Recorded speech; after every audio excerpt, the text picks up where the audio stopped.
अजितदादा पवार यांचा जो अपघाती मृत्यू झालेला आहे तो अपघात नसून घातपातच आहे अशी दाट शंका आमदार रोहित पवार यांनी सातत्याने व्यक्त केलेली आहे आणि ते आता पोलीस स्टेशनला या संदर्भातली तक्रार देण्यासाठी गेलेले आहे. खरं तर दखलपात्र कोणताही गुन्हा असेल त्यामध्ये अशी शंका दिसत असेल की खरोखर घातपात झालेला आहे तर त्या संदर्भात पोलिसांनी गुन्हा नोंदवून घेणं हे आवश्यक आहे. परंतु हा एक खूप मोठा राजकीय मुद्दा सुद्धा आहे. कोणाचे हात याच्या मागे आहेत, कोणाचं डोकं याच्या मागे आहे, ज्यांनी अपघात घडवून आणलेला आहे, इथपर्यंत हे प्रश्न पोहोचू शकतात. त्यामुळे कदाचित पोलिसांना सुद्धा सांगण्यात आलेलं असेल की गुन्हा नोंदवून घ्यायचा नाही. आता मुख्य मुद्दे जे त्यांनी मांडलेले आहेत रोहित दादांनी, त्याच्यामध्ये असं दिसते की VSR व्हेंचर्स प्रायव्हेट लिमिटेड या एव्हिएशन कंपनीची जी विमान आहेत ती सदोष आहेत का याबद्दल DGCAनी चौकशी सुरू केलेली होती आणि त्या चौकशीमध्ये अप्रूव्ड प्रोसिजरनुसार नॉन कम्प्लायन्सेस आहेत का, अप्रूव्ड प्रोसिजर फॉलो केलेली आहे का, त्यानंतर करेक्टिव्ह मेजर्स वेळोवेळी घेतलेले आहेत का जे DGCAने सुचवलेले असतील किंवा तुमच्या विमानांच्या संदर्भात, उड्डाणांच्या संदर्भात, तुमच्या वैमानिकांच्या संदर्भात अशा प्रकारचे काही करेक्टिव्ह मेजर्स घेतले पाहिजेत ते घेतलेले आहेत का. नंतर त्या सगळ्या फ्लाईट्सचा म्हणजे त्या विमानांचा एअरवर्दीनेस तपासण्यात आलेला आहे का वेळोवेळी, हा मुद्दा सुद्धा महत्त्वाचा आहे.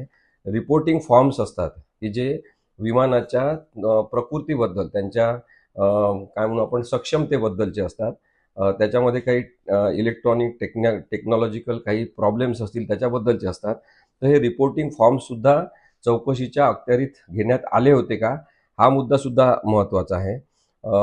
रोहित पवार यांनी अंतर, वेळ, वाहन म्हणून जे विमान आहे ते या सगळ्या संदर्भात खूप डिटेल माहिती पत्रकार परिषदेमधून मांडली आणि त्यानंतर सुरुवातीपासून जर आपण बघितलं तर व्हिजिबिलिटी इश्यू असल्यामुळे दादांच्या विमानाचा अपघात झाला असं सांगण्यात आलं. परंतु अजितदादांच्या विमानाचा अपघात झाला तेव्हा व्हिजिबिलिटी 3 का 3.5 किलोमीटरपर्यंत होती असं म्हणतात. आता तिथे व्हिजिबिलिटी होतीच, धुकं नव्हतं हे सामान्यातला सामान्य माणूस सांगू शकत होता. तरी सुद्धा सुरुवातीला हे कोणी पसरवलं, कशासाठी पसरवलं की धुकं दाटून आलेलं होतं, दिसत नव्हतं, व्हिजिबिलिटीचा विषय होता, हे कोणी पसरवलं हा सुद्धा महत्त्वाचा मुद्दा आहे. अनेक शंकास्पद गोष्टींच्या आधारे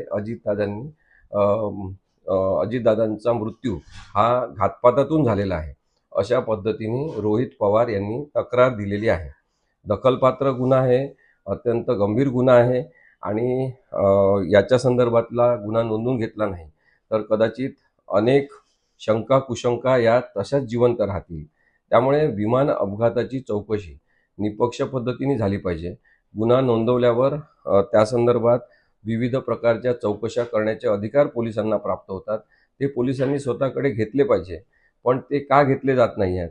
कायद्याला मान्य असलेली नियमांची प्रक्रिया ही पोलिसांना मान्य नाही का, की पोलिसांना ती मान्य करू नका असं सांगण्यात येते, हे सुद्धा प्रश्न विचारण्यात येतात. त्याच्यामुळे मला असं वाटते की रोहितदादा पवार यांनी दखलपात्र गुन्ह्यासंदर्भात जर काही इत्थंभूत अशा प्रकारची चौकशीची मागणी केली असेल आणि तक्रार देताना बेसिक काही मुद्दे घेऊन जे त्यांनी त्यांच्या प्रेझेंटेशनमध्ये दाखवले होते त्याच्या आधारे जर ते तक्रार नोंदवून घ्या आणि FIR नोंदवा, गुन्हा नोंदवा असं म्हणत असतील तर तो गुन्हा नोंदवून घ्यायला पाहिजे.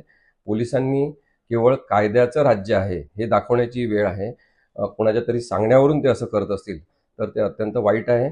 त्या सगळ्या लोकांकडे मग शंकेची सुई जाऊ शकते.